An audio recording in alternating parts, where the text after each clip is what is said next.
আজ একটু আগে তুরের বিয়ে হলো, তাও তুরের ভালোবাসার মানুষের সাথে। কিন্তু তার ভালোবাসার মানুষটার অমতে, যাকে তুর দীর্ঘ 10 বছর যাবৎ মনে মনে ভালোবাসে। বলতে গেলে ওয়ান সাইড। ওদের বিয়েটা কোনো স্বাভাবিকভাবে হয়নি, হয়েছে অস্বাভাবিকভাবে। হাসপাতালের বেডে তুর মৃত্যুর সাথে পাঞ্জা লড়ছে এই অবস্থায়। ক্যানোলা করা হাতে কাঁপা কাঁপা অবস্থায় রেজিস্ট্রি খাতায় সাইন করেছে আর 3 কবুল বলেছে, অনেকটা অনুভূতিহীনভাবে। কারণ তার ভালোবাসার মানুষটা তো পুরোটাই অনুভূতি শূন্য হয়ে আছে। তুরের পুরো নাম তুরফা নূর তাথই। সদ্য দেশের এক নামকরা প্রাইভেট ইউনিভার্সিটি থেকে বায়োকেমিস্ট্রিতে গ্র্যাজুয়েশন কমপ্লিট করেছে। বাবা মায়ের 3 মেয়ের মধ্যে বড় মেয়ে। বাবা কলেজ শিক্ষক, মা গৃহিণী। মেজ বোন অনার্স 2য় বর্ষের অর্থনীতিতে পড়াশোনা করে। ছোট বোন নবম শ্রেণীতে বিজ্ঞান বিভাগে পড়ে। দেখতে অতটাও খারাপ না তুর। উজ্জ্বল শ্যামবর্ণ গায়ের রং, ন্যাচারাল ওয়েবের ধরনের কোমর ছাড়ানো লম্বা চুল, টানা টানা ঘন পল্লব বিশিষ্ট চোখ। হাসলে ঠোঁটের 2 পাশে টোল পড়ে। 5 ফুট 6 ইঞ্চি উচ্চতা বিশিষ্ট পাতলা গঠনের এক 22 বছরের হাসি খুশি মেয়ে। বিষয়টা কুৎসিত ও ঘৃণিত হলেও সত্য যে তুর তার স্বামীর আইনত দ্বিতীয় স্ত্রী। তার স্বামীর আইনত প্রথম স্ত্রী এখনো জীবিত এবং বর্তমান। এর চেয়ে অবাক করার বিষয় হচ্ছে, তুরের সদ্য বিয়ে করা স্বামীর আইনত প্রথম স্ত্রী তার ও তার স্বামীর এক সময়ের ক্লাসমেট। সবাই হয়তো এখন তুরকে ঘৃণা করবে, কিন্তু সত্যি বলতে বিয়েটা জরুরি ছিল। দুটা গুরুত্বপূর্ণ কারণে তুর তাকে জোর করে বিয়ে করেছে। প্রথম কারণ হচ্ছে, তুর তাকে খুব ভালোবাসে এবং মৃত্যুর আগে তার স্ত্রী হয়ে মৃত্যুবরণ করতে চায়। আর দ্বিতীয় ও গুরুত্বপূর্ণ কারণ, সেটা আস্তে আস্তে জানতে পারবেন, যা ওদের 3 জনের জীবনের অনেক গুরুত্বপূর্ণ। তুরের সদ্য বিয়ে করা স্বামীর নাম নিহাল মুনতাসির। বাবা মায়ের এক ছেলে, বড় একটা বোন আছে, তার বিয়ে হয়ে গেছে এবং 2 বছরের একটা মেয়ে আছে। মিহালও সদ্য গ্রাজুয়েশন কমপ্লিট করেছে এক পাবলিক ইউনিভার্সিটি থেকে সিএসসিতে। মিহাল দেখতে ফর্সা বর্ণের, চুলগুলো সিল্কি আর স্টাইল করে কাটা। 5 ফুট 11 ইঞ্চি উচ্চতা বিশিষ্ট পাতলা গঠনের 25 বছরের এক সুদর্শন পুরুষ।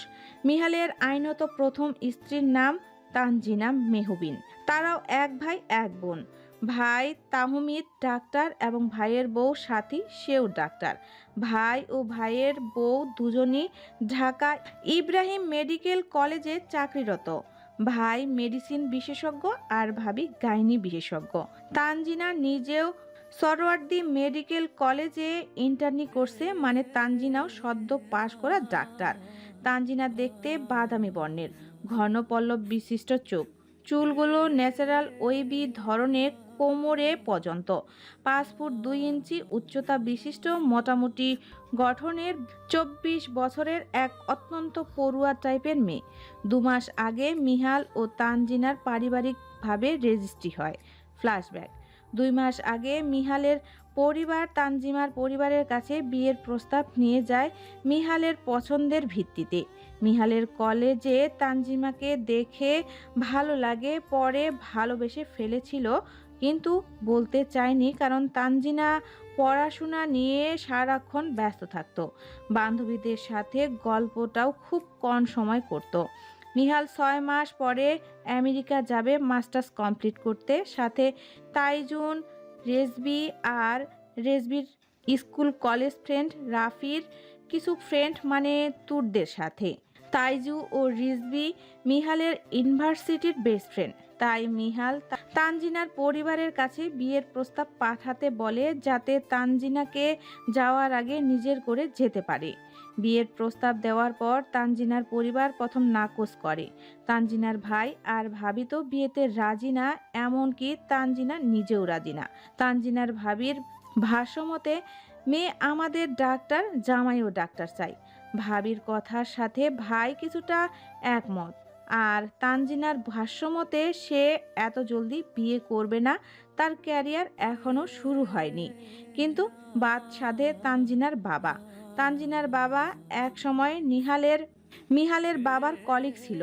মিহাল খুব ভালো ছেলে, এটা তানজিনার বাবা জানে। তাই সে বিয়েতে রাজি এবং পরিবারকেও সে তাই বোঝাচ্ছে বিয়ের জন্য। তানজিনার মাও বিয়েতে রাজি, কারণ সে চায় না ডাক্তারের কাছে মেয়েকে দিতে। ছেলে ও ছেলের বউ ডাক্তার হওয়াতে সে বুঝে তারা সারাদিন বাইরে বাইরে থাকে। এই ডাক্তারের জন্য ছেলে ও ছেলের বউ বাচ্চা প্ল্যান করে না। তানজিনার বাবা মা মিলে তানজিনার ভাইকে আগে বোঝায়। তানজিনার ভাই কিছুটা স্ত্রীর পক্ষে থাকলেও বাবা আর মায়ের কথাটা ফেলতে পারে না। তাই সে ভাবা শুরু করলো। মিহাল তো 6 মাস পরে আমেরিকায় চলে যাবে মাস্টার্স করতে, 2 বছর পরে শেষ করে আসবে। ততদিনে তানজিনা পুরোপুরিভাবে একজন ডাক্তার হয়ে যাবে। এমনিতেই তানজিনার কারো সাথে ভালোবাসা সম্পর্ক নেই। এটা ভেবে তানজিনার ভাই বিয়েতে রাজি হয়। বাবা মা ও ভাই মিলে তানজিনাকে বোঝানোর চেষ্টা করে। এক পর্যায়ে তানজিনা হতাশ হয়ে শুধু রেজিস্ট্রি করার জন্য সায় দেয়। হয়ে যায় ওই দিন তানজিনা ও মিহালের রেজিস্ট্রি। বিয়ে মানে আইনত তারা স্বামী স্ত্রী। তানজিনা ও মিহালের বিয়ের খবরটা পরের দিন সকালে তুর ও মিহালের স্কুল ফ্রেন্ড ইতি তুরকে দেয়।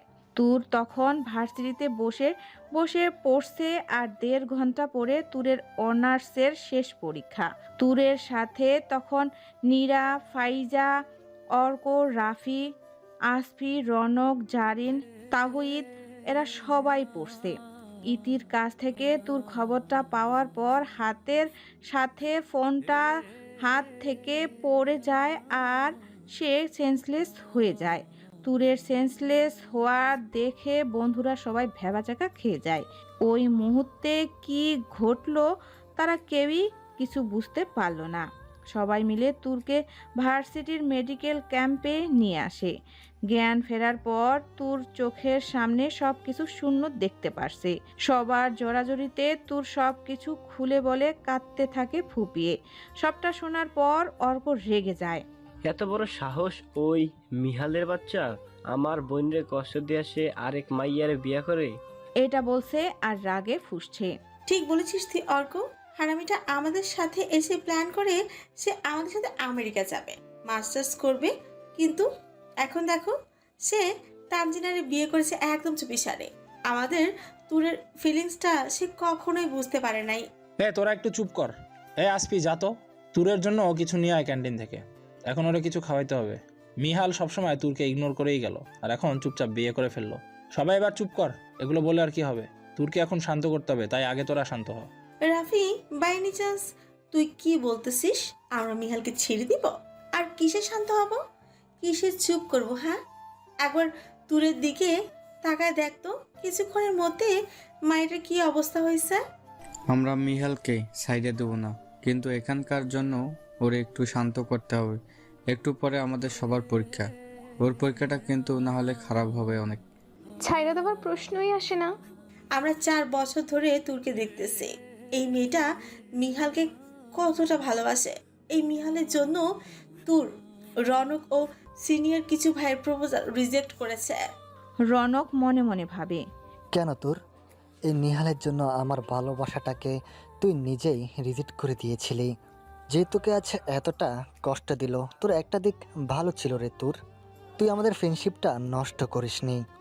আমার সাথে জারিনকে মিলিয়ে দিয়েছিস জারিনের ফিলিংস জানার পর। আল্লাহ কেন তোর সাথে এমন করলো? এগুলো মনে মনে বলে একটা দীর্ঘশ্বাস ফেলল রনক। তাকিয়ে আছে সে তুরের দিকে, আর জারিন সেও রনকের দৃষ্টির দিকে তাকিয়ে আছে। জারিন জানে রনক এখনো তুরকে ভালোবাসে কিছুটা হলেও।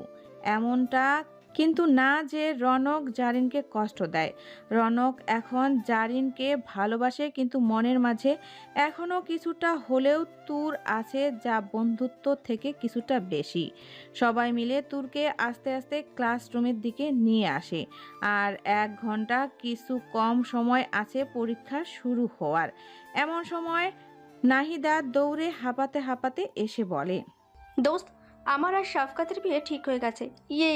কথাগুলো বলে নাহিদা সামনে তাকাতে দেখে সবাই তার দিকে রাগী চোখে তাকিয়ে আছে। আর তুর খুব অসুস্থ। সবার তাকানো মানে নাহিদা বুঝতে পারল না সে তুরকে অসুস্থ দেখে তাড়াতাড়ি তুরের কাছে গিয়ে কিছুটা উৎকণ্ঠতার সাথে বলে, তোর বেবি, তোমার কি হয়েছে? তোমার এমন লাগতেছে কেন? নীরার সামনে এগিয়ে আসে, নাহিদাকে সবটা বলে। সব কথা শুনে নাহিদা বলে, শয়তানটার সাহস তো কম না, আমার বান্ধবীরা কষ্ট দিয়া সে বিয়ে করছে। সাহস কত বড়! আমার তোর বেবির ভালোবাসার কোনো মূল্য নেই। নাহিদা এগুলো বলছে আর হাত কসলাচ্ছে, মনে হচ্ছে মিহালকে হাতের কাছে পেলে একদম পিটিয়ে মেরে ফেলতো। নাহিদার কথা শুনে জারিন মলিন হেসে বলে, পৃথিবীটাই এরকম রে দোস্ত, কয়জনকে বলবি? আমরা যাকে ভালোবাসি সে আমাদের ভালোবাসে না, আর যে যাকে ভালোবাসে ওই মানুষটা তাকে ভালোবাসে না। জারিন কথাটা বলে একটা দীর্ঘশ্বাস ফেলে রনকের দিকে তাকায়। জারিনের তাকানো দেখে রনক মাথা নিচু করে ফেলে। এতক্ষণ ধরে তাহিদ সবার কথা শুনছিল, এবার সে মুখ খুলে, তোরা সবাই মিহালকে দোষ কেন দিচ্ছিস? দোষ কিন্তু মিহালের না। তোর কোনোদিনও মিহালকে নিজের ভালোবাসার কথা বলেনি। তবে সে জানতো মিহাল তানজিনাকে ভালোবাসে, কিন্তু তানজিনা না। একবার বলেই দেখতো মিহালকে, যেমনটা রনক বলেছিল তুরকে। প্লিজ ভাই, তুই চুপ থাক। তুই না জেনে কথা বলবি না। হ্যাঁ তাওহিদ, তুই তো জানিস তোর 10 বছর যাবৎ মিহালকে ভালোবাসা একতরফা। ওই স্কুল থেকেই মিহাল তোরকে কিছুটা হলেও ইগনোর করে। রনকে তোর মানা করে দিলেও কিন্তু কথা বলা একেবারে বন্ধ করেনি। জারিনের সাথে রনককে মেলানোর জন্য কিন্তু তোর সব কিছু করেছে। আর মিহাল তো তোরের সাথে কথা মনে হয় মেপে বলে। তখন যদি মিহালকে প্রপোজ করতো তাহলে মিহাল রিজেক্ট তো করতেই, সাথে ওর সাথে যে অল্প যোগাযোগ আছে তাও রাখতো না। মেয়েটা এইটুকু আশ্বাস নিয়ে এতদিন ভালোবেসে গেছে নীরবে। হ্যাঁ, আমি বুঝতে পারছি, কিন্তু মিহালের জন্য আমাদের তুরকে মরে যেতে তো দিতে পারি না। এবার সবার কথা শুনে তুর বলে, প্লিজ তোরা একটু চুপ কর না প্লিজ। আমার আর ভালো লাগছে না এই বিষয়ে কোনো কথা বলতেও শুনতে। একটু পরে পরীক্ষা, তোরা পড়। আমি এখন চাচ্ছি না আমার এই বিষয়টা নিয়ে কেউ কোনো কথা বলুক। রাফি কিছু বলতে চাচ্ছিল, কিন্তু তুরের কথা শুনে থেমে গেল। একটু অস্থিরতার সাথে লীরা বলে, তুই কি এখন একটু পড়তে পারবি? একটু পড় তো, পরীক্ষা। লীরার সাথে তাল মিলিয়ে সবাই সায় দেয়। পরীক্ষা শেষ হবার পরে লীরা বলে, আচ্ছা ইনু কই? লীরার কথা শুনে ফাইজারের টনক নড়ে। আসলেই তো ইমু কই? এই ইনু না তানজিনার বেস্ট ফ্রেন্ড? তাহলে এই মাইয়াও ওই বিয়ের আগে আমাদের কিছু জানায় নাই? ইয়ানা তানজিনার স্কুল থেকে বেস্ট ফ্রেন্ড। তুরের সাথে ইয়ানার পরিচয় কলেজ থেকে, তাই একই ভার্সিটির অন্য ডিপার্টমেন্টের হয়েও সবার সাথে ইয়ানার বন্ধুত্ব অনেক ভালো। ফাইজার কথা শুনে জারিন বলে ওঠে, ওদের মাইক্রোবায়োলজির তো কালকে পরীক্ষা শেষ হয়ে গেছে, তাই আজকে আর ভার্সিটিতে আসে নাই। অবশ্য আজকে যে আমরা সবাই মিলে একটু টাইম পাস করতাম, সেখানে ইয়ানা আসতো না। আসবি বা কীভাবে? সে তো এখন নিজের বেস্ট ফ্রেন্ডের বিয়েতে খুশিতে পাগল হবার অবস্থা। জারিনের কথা শুনে রনক বলে, ইনিয়া একবার আমাদেরকে জানাতে পারতো। জানালে কি আর ওর বান্ধবীর বিয়ে হতে দিতাম আমরা? এটা বলে আবার রাগে ফুঁসছে। সবার কথা শুনে রাফি মনে মনে বলে, কেন ইনু এমনটা করলে?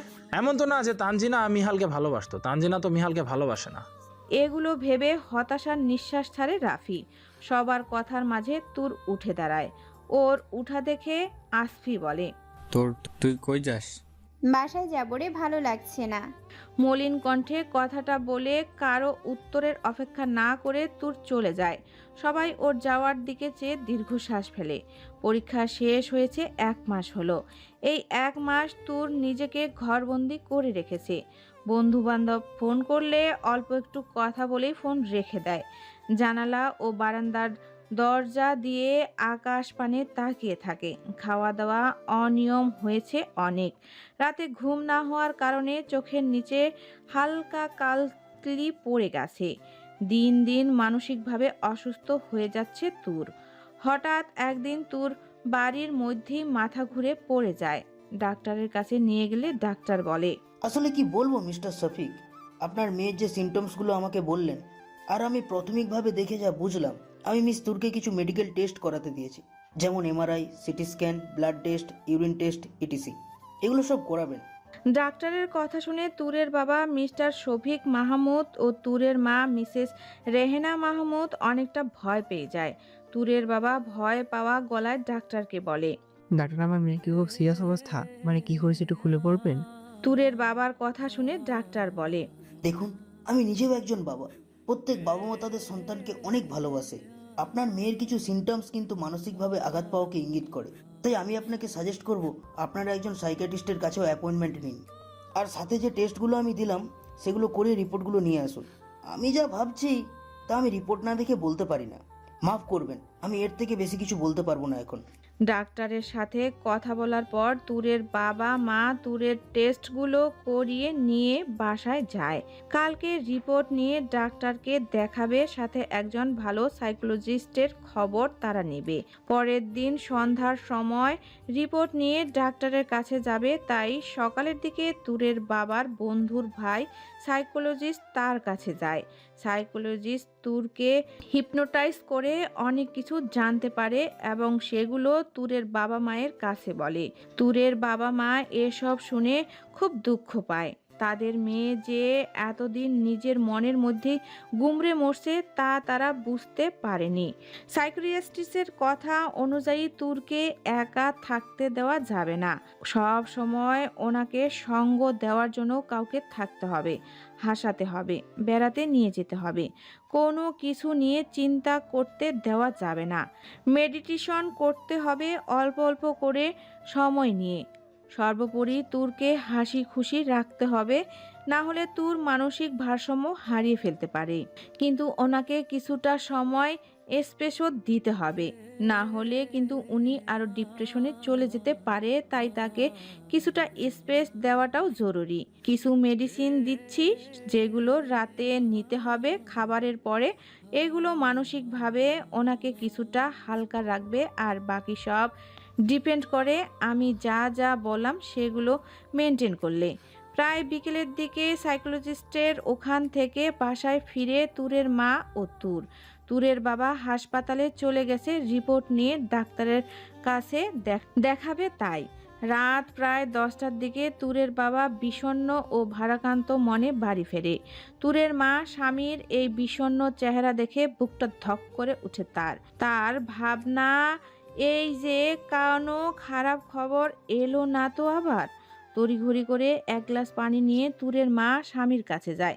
পানির গ্লাস এগিয়ে দিয়ে জিজ্ঞাসা করে, কি হয়েছে? তোমাকে এরকম দেখাচ্ছে কেন? কোনো খারাপ খবর না তো আবার? স্ত্রীর কথা শুনে তুরের বাবা মনে মনে ভাবে, কি বলবো আমি? যেখানে আমি নিজেই বিশ্বাস করতে পারছি না সেখানে রাহেলা শুনলে কি করবে? তাও সত্যিটা তো বলতেই হবে। এটা ভেবে একটা দীর্ঘশ্বাস ফেলে স্ত্রীর দিকে তাকায় শফিউল আহমেদ। কোনো জল্পনা কল্পনা ছাড়াই এক নিঃশ্বাসে বলে দেয়, রাহেলা, আমাদের মেয়ে তুরের ব্রেন টিউমার। তুরের মা কথাটা শুনে স্তব্ধ হয়ে যায়। কি শুনলো সে এটা? স্ত্রীর মনের ভাব বুঝতে পেরে শফিক আহমেদ আবার বলা শুরু করে, সাইকিয়াট্রিস্টের কথাগুলো ডাক্তারকে বলার পর ডাক্তার কিছুক্ষণ চুপ করে থেকে তুরের রিপোর্টগুলো দেখে, রিপোর্ট দেখার পর ডাক্তারের কথাগুলো ছিল এমন। চোখ থেকে চশমা খুলে বলে, দেখুন মিস্টার শফিক, আমি আগেই কিছুটা সন্দেহ করেছিলাম, আর সাইকিয়াট্রিস্ট তো বলেছে আপনার মেয়ে মানসিক অবসাদেও ভুগছে।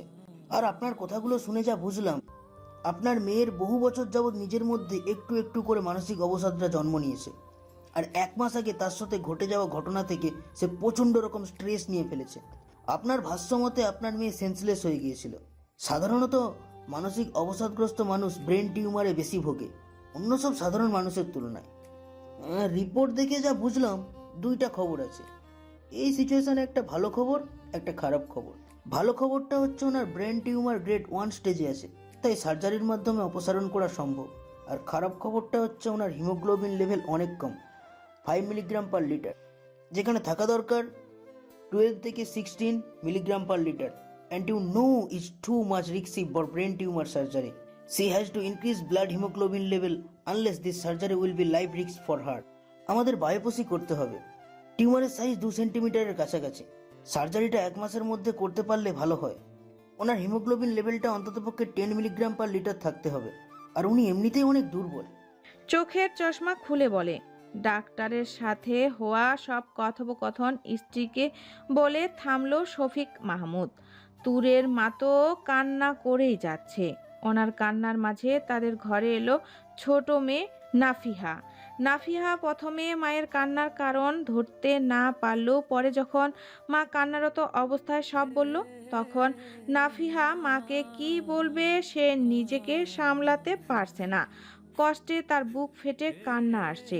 তার বড় বোন তাকে শাসন করলেও যথেষ্ট ভালোবাসে, কেয়ার করে, যা শাসনের আড়ালে সে লুকাতে চায়। নাফিহা মায়ের রুম থেকে বের হয়ে মেজ বোনের কাছে যায়। মেজ বোন নীরাকে গিয়ে জড়িয়ে ধরে চুপ করে থাকে। আচমকা নাফিহার নীরাকে জড়িয়ে ধরায় নীরা হকচকিয়ে উঠে। এরকম আচমকা জড়িয়ে ধরার অভ্যাস তো তার বড় বোন তুরের। নাফিহা আচমকা জড়িয়ে ধরে না, কিছুক্ষণ চুপ করে থাকে। নাফিহা বলে, নিরাপ্পু। বল। নাফিহা বলতে নিয়েও ফুপিয়ে উঠে। নাফিহার ফুপিয়ে কান্না দেখে নীরা আবার হকচকিয়ে যায়। তোর ওপর ব্রেন টিউমার। এটা বলে নীরাকে ধরে ফুপিয়ে কাঁদতে থাকে। নীরা তো নাফিহার কথা শুনে হতবাক। কি বললো এটা নাফিহা? তার বড় বোনটার ব্রেন টিউমার। বিকেলে বলল মানসিক অবসাদে ভুগছে, আর এখন শুনছে ব্রেন টিউমার। নীরা তুরের থেকে বছর 2 ছোট হলেও মাঝে মাঝে বাচ্চামো করা তুরের কাছে নীরা তার বড় বোন হয়ে যায়। কিন্তু তুর তার ছোট 2 বোনকে আগলে রাখে। নীরা আর কিছু ভাবতে পারে না। তুর বারান্দায় দাঁড়িয়ে গ্রিলের উপর হাত রেখে আকাশ পানে তাকিয়ে আছে, গুনগুন করে গান গাইছে। মাঝে মাঝে তব দেখা পাই, চিরদিন কেন পাই না। মাঝে মাঝে তব দেখা পাই, চিরদিন কেন পাই না।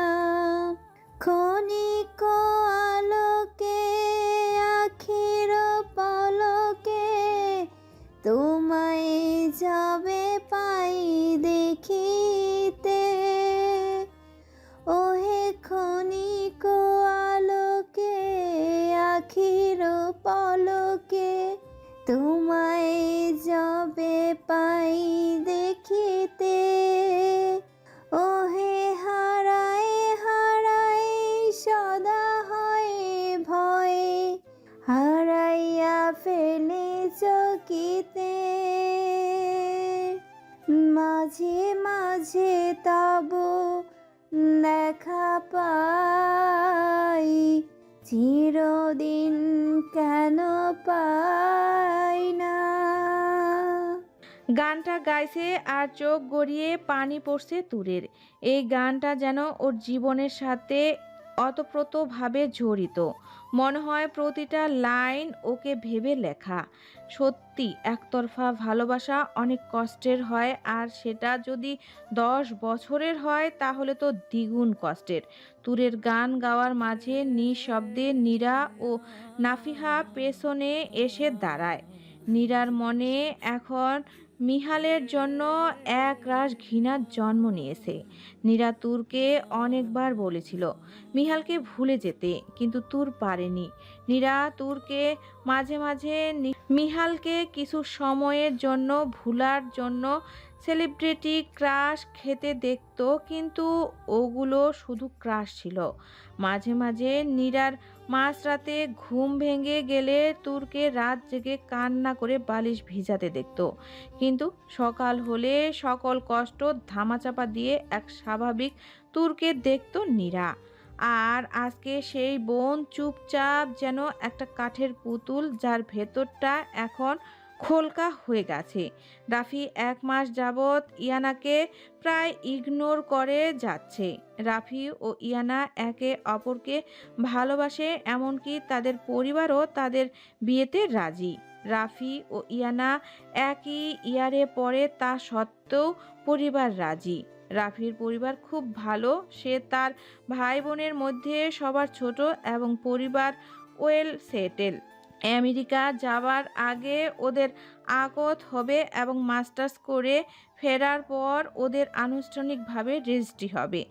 1 মাস যাবৎ রাফির ইগনোরেন্স ইয়ানা নিতে পারছে না, তাই সে গতকাল রাফিকে মেসেজ করে বলেছে চন্দ্রিমা উদ্যানে যেন তার সাথে দেখা করে।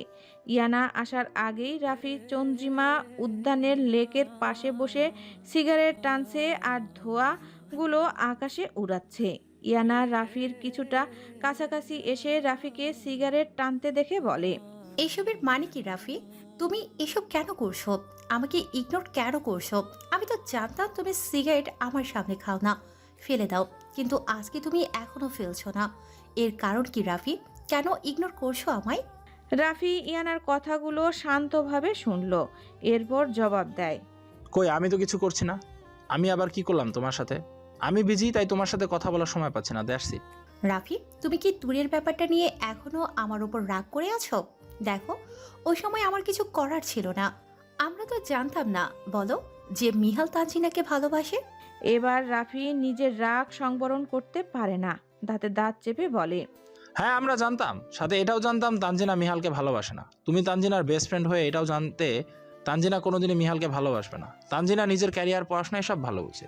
এটা বলতে পারো তুমি আমাকে যে তানজিনা কি তাহলে কখনো বিয়ে করতো না? এর উত্তর হবে হ্যাঁ করতো, কিন্তু মিহালের মতো জীবনসঙ্গীকে করতো না। তানজিনার জন্য হয়তো মিহাল পারফেক্ট, কিন্তু মিহালের জন্য তানজিনা পারফেক্ট না। মিহালের কোনো কিছুতে তানজিনার কিছু যায় আসে না। চুপ। তুমি তো বলেছিলে ইনু যে তানজিনা মিহালের ফিলিংস জানে, কিন্তু এতে ওর কিছু যায় আসে না। তাহলে ওই দিন তুমি কেন মিহালের কথায় সায় দিলে? কেন মিহালকে বললে না তানজিনা মিহালের ফিলিংস জেনে এসব তোয়াক্কা করে না? শেষের কথাগুলো রাফি অনেকটা চিল্লিয়ে বলল। ইয়ানা তো রাফির কথা শুনে বাকরুদ্ধ। ইয়ানা এখন বুঝতে পারছে মিহালের কথার সায় দিয়ে ঠিক করেনি।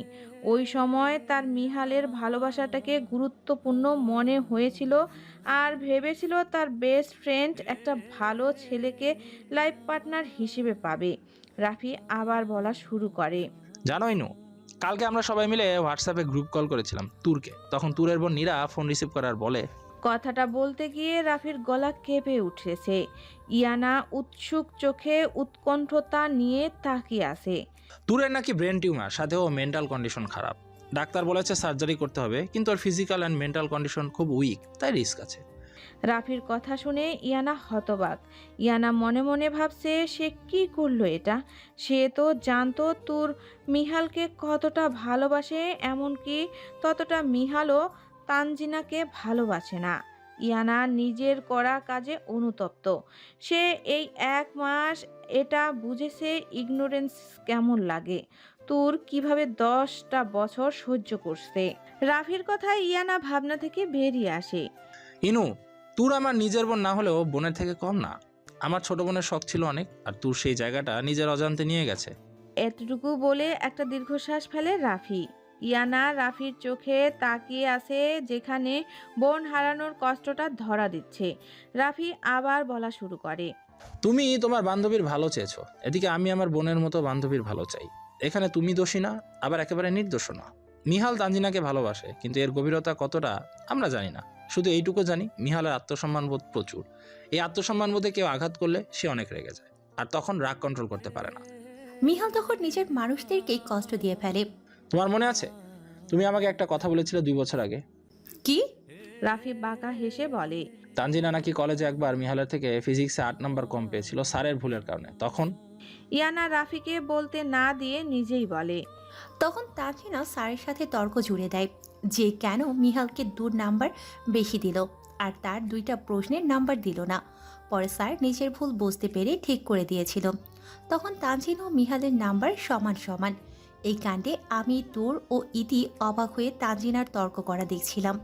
মিহাল তখন মূর্তির মতো স্যারের আরেক পাশে দাঁড়িয়েছিল। ইয়ানার কথা শুনে রাফি বাঁকা হেসে মনে মনে বলে, ইনু, তুমি তো জানো না ওই ঘটনা মিহালের আত্মসম্মান বোধে লেগেছিল।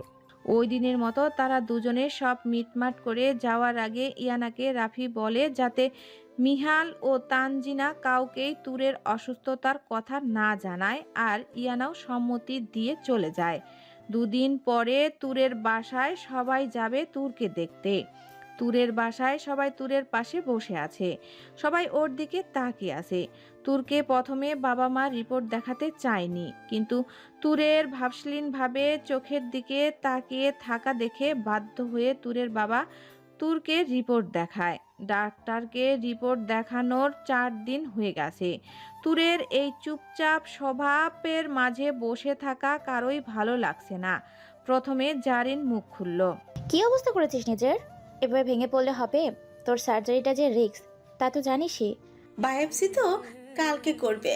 তোর প্লিজ, সার্জারির আগে তোকে ফিট হতে হবে।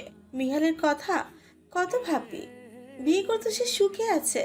ফাইজার এই কথা শুনে অর্ক ও রাফি একে অপরের দিকে তাকিয়ে বাঁকা হাসলো।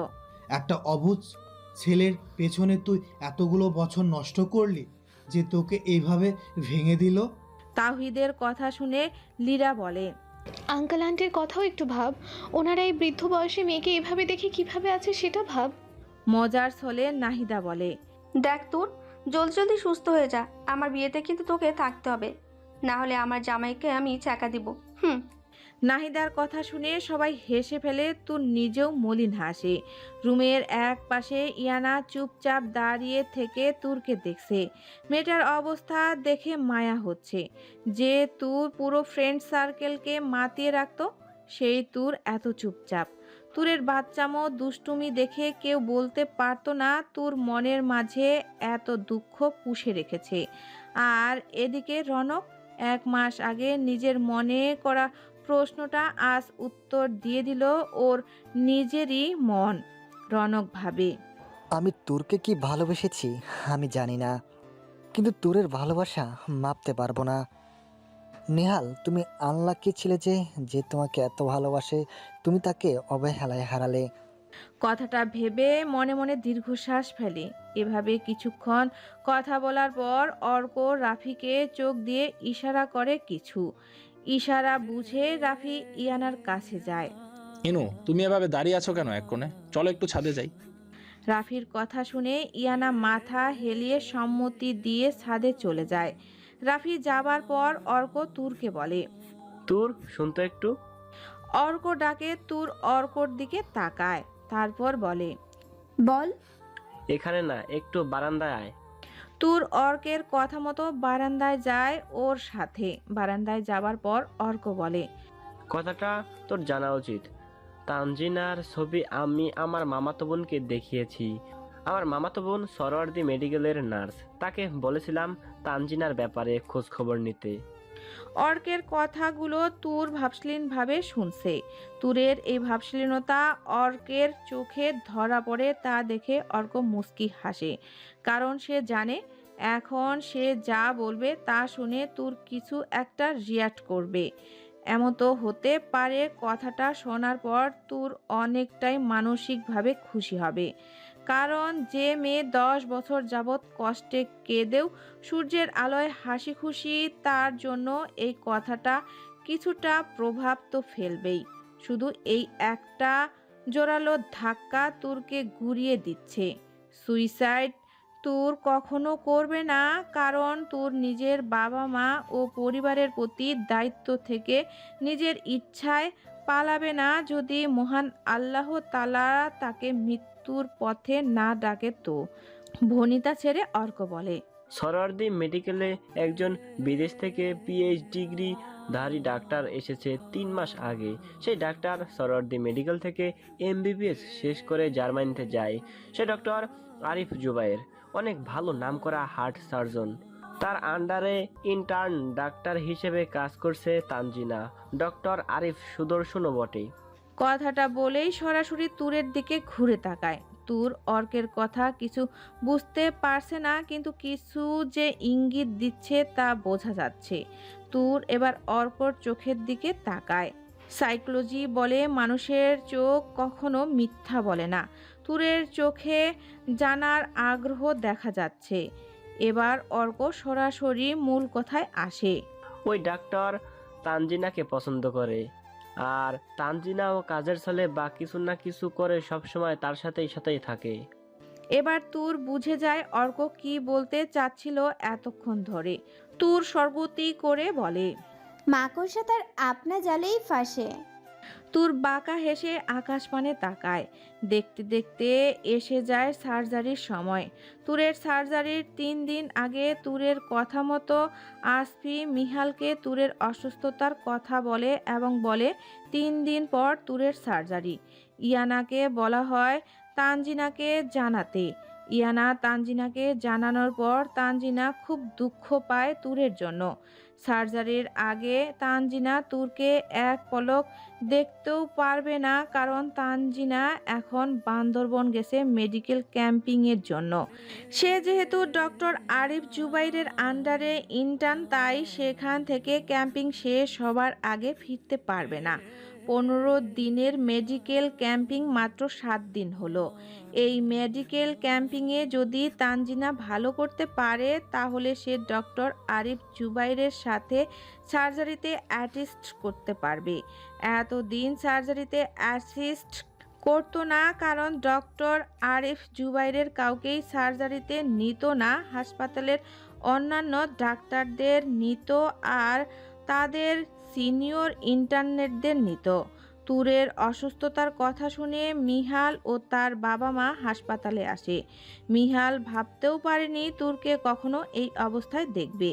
মিহালের বাবা মা তুরকে অনেক ভালোবাসে, এমনকি তুরের বাবা মা এর সাথেও ভালো সম্পর্ক। তারা তো তুরকেই পুত্রবধূ করতে চেয়েছিল। হাসপাতালেই মিহালের জীবনের মোড় ঘুরে যায়। মিহাল যখন তুরের কেবিনে ঢুকতে যায়, দেখে তুরের পাশে নার্স দাঁড়িয়ে আছে, কারণ একটু পরে রক্ত দেওয়া শেষ হবে তুরকে। চোখ বন্ধ করে শুয়ে আছে তুর। হাসপাতালের সাদা বেডে হালকা নীল জামা পরিহিত তুরকে মেঘকন্যা লাগছে মিহালের কাছে। মিহাল মনে মনে ভাবে, মেয়েটা শ্যামাও না শুভও না, কিন্তু এক উজ্জ্বল সোনালী আভা ছড়িয়ে আছে মেয়েটার সরল মুখমণ্ডলে, ঠিক যেন ওর নাম নূর। এর সার্থকতা আর টানা টানা চোখে এক রহস্যময়ী মায়া। যদি কেউ এই চোখের রহস্যে ধরা দেয়, তাহলে যতক্ষণ না তোর নিজের রহস্যতা থেকে বের করবে, আপনি বের হতে পারবেন না। এই রহস্যময়ী মায়া দৃষ্টি থেকে সব সময় নিজেকে বাঁচিয়ে রাখে মিহাল। শুধু চোখ রহস্যময়ী না, ওর হাসিটাও রহস্যময়ী। হাসির সাথে খেলে যায় ওর চোখের রহস্যময়তা। কিন্তু তুরকে এই অবস্থায় দেখে মিহালের মনে হচ্ছে যেন মেঘকন্যা নিজেকে কালো মেঘে আচ্ছন্ন করে ফেলেছে। এই কালো মেঘ তুরের নিজেকে আচ্ছন্ন করার কারণটা তো মিহাল নিজেই। এটা ভেবে দীর্ঘশ্বাস ফেলে মিহাল। মিহালের বাবা মিস্টার কায়েস মুনতাসির, মা মিসেস মহিমা আক্তার তুরের বাবা মায়ের কাছে করিডোরে বসে। তুরের চাচা শাহিন মাহমুদ ডাক্তারের সাথে সার্জারির বিষয় নিয়ে কথা বলতে গেছে নীরা। ফারিহা বাসায় আছে তাদের ছোট চাচাতো ভাই ও চাচির সাথে। বিকেলে তারা একবার আসবে একসাথে। মিহালের মা তুরের মাকে সান্ত্বনা দিয়ে বলছে, আব্বা আপনি চিন্তা করবেন না, দেখবেন তোর মা সুস্থ হয়ে যাবে। আল্লাহ নিশ্চয়ই এত সুন্দর ফুলের মতো মেয়েটাকে এভাবে কষ্ট দিবে না। মিহালের মায়ের কথা শুনে তুরের মা কিছু বলে না। কি বা বলবে, যেখানে ডাক্তার বলেছে রিস্ক আছে। তুরের ব্লাড হিমোগ্লোবিনের লেভেল এখন 7 মেল তাই আজকে এক ব্যাগ রক্ত দিয়েছে, আবার কালকে দিবে। নাহিদার বয়ফ্রেন্ড শাফকাত আজকে তুরকে নাহিদার সাথে দেখতে এসেছে। তুরকে সে ছোট বোন মনে করে। সেই হাসি খুশি প্রাণোচ্ছল মেয়েটাকে এই অবস্থায় দেখবে সে কখনো ভাবেনি। রক্ত দেওয়া শেষ হবার পর তুরের মা বাবা, চাচা ও মিহালের মা বাবা দেখা করে। তুরের অবস্থা এখনো অতটা খারাপ হয়নি। সবাই চলে যাবার পরে অর্ক আসফির সাথে মিহাল তুরের কেবিনে ঢুকে। তুর এক দৃষ্টিতে চেয়ে আসে মিহালের চোখের দিকে। তুরের চাহনি দেখে মিহাল চোখ নামিয়ে ফেলে, যা মিহাল সব সময় করে। মিহালকে বেড সাইডে টুলে বসতে দেয় আসফি, আর অর্ক নিজেকে সংযত করে রেখেছে। কথায় আছে, মানুষ বেশি হাসি খুশি হলেও নিজের আপনজনের একটু কষ্ট তার প্রতি কঠোর হয়ে যায়। মিহাল বসে তুরকে জিজ্ঞাসা করে। মিহালের কথায় তাচ্ছিল্যের সাথে তুর বলে, ভালো, তুমি কেমন আছো? তুরের কথায় মিহাল অন্যমনস্ক হয়ে যায়। আজ কয়েকদিন হলো তানজিনাকে ফোন করলে ব্যস্ত বলে রেখে দেয়। বিয়ের পর সপ্তাহ 2 রাতে কিছুটা কথা হতো, তাও মিহাল বলতো তানজিনা শুধু কথার উত্তর দিত আর তার মেডিকেলের কথাবার্তা বলতো। আস্তে আস্তে সেটুকু সময়ও কমে আসে। মিহালের কথার জবাব না পেয়ে তুর আবার জিজ্ঞাসা করে, বললে না তো কেমন আছো? মুখে মিথ্যা হাসি ঝুলিয়ে মিহাল বলে, ভালো আছি। তুমি যদি এই অবস্থায় থাকতে পারো তাহলে তো আমার আরো ভালো থাকার কথা। মিহালের অপ্রতিরোধ্য উত্তরে তুর মুচকি হাসে আর বলে, ঠিক বলেছ। আমি যদি এই অবস্থায় ভালো থাকতে পারি, তুমি তো বিয়ে করে বউ নিয়ে খুব সুখে সংসার করছো, তাই না? তুরের কথায় মিহালের চোখ মুখ মলিন হয়ে যায়। কিছু না বলে চলে যেতে নিলে তুর আটকায় আর বলে, বিয়ে করবে আমায়? চিন্তা করো না, তোমার সুখের সংসার আমি নষ্ট করব না। হয়তো এই সার্জারির সময় আমি মরেও যেতে পারি, তাই শুধু চাই মৃত্যুর আগে তোমার স্ত্রী হয়ে যেতে। মিহালের পা যেন থেমে গেছে। কি শুনছে সে? তুর তাকে বিয়ে করতে চায় এটা জানা সত্ত্বেও যে মিহাল বিবাহিত। তুরের কথায় মিহালের প্রচণ্ড রাগ হয়। রাগে হাত মুষ্ট করে নেয় সে। এরপর রাগান্বিত স্বরে বলে, তোর মাথা ঠিক আছে তোর? কিসব বলছো তুমি? আমি বিবাহিত?